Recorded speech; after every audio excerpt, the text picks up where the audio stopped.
Spoločnosť IPECON sa zaoberá dodávaním technologických celkov, presnejšie temperačné stanice. Sú to stanice na riadenie teploty v procese spracovania gumarenských zmesí a našim najväčším zákazníkom sú veľkí svetoví výrobcovia pneumatík ako napríklad Continental.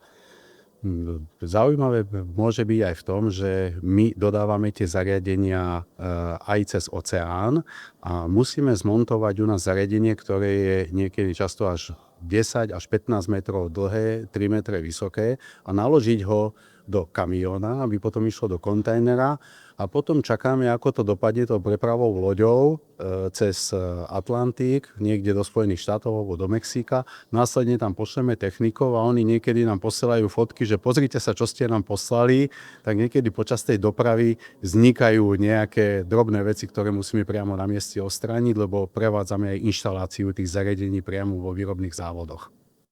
Rozhodlo o tom hlavne kvalita našej práce a tým, že máme aj konštruktérsky a projekčný tím, ktorý vlastne navrhuje tieto zariadenia a jednak ich navrhujeme a potom aj výrobne celý proces zvládame vo vlastných výrobných priestoroch, čiže dneska 70 odborných pracovníkov pracuje na týchto projektoch a sme presvedčení o tom práve, že naša kvalita nám robí dobré meno a hlavne sa nás často pýtajú, že a máte servisné stredisko v Brazílii? A my hovoríme, že nemáme a následne klienti zistia, že naše zariadenie 15 rokov nebolo potrebné servisovať.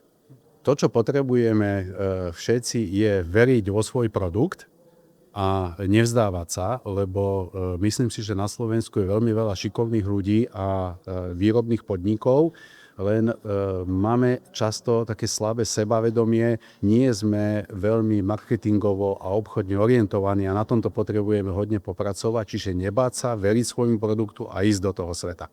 Práve to nadväzuje na tú moju predchádzajúcu odpoveď, že najčastejšie podceňujeme tú seba prezentáciu. Veľmi sa zameriame na to, že na to technické naše interné riešenie, ako to vyrábame, ale potrebujeme lepšie prezentovať tie benefity, ktoré to prináša tomu zákazníkovi, ktorý nám za tie služby platí. Takže zamerať sa na to, čo mu vlastne odozdávame, akú hodnotu a tu prezentovať.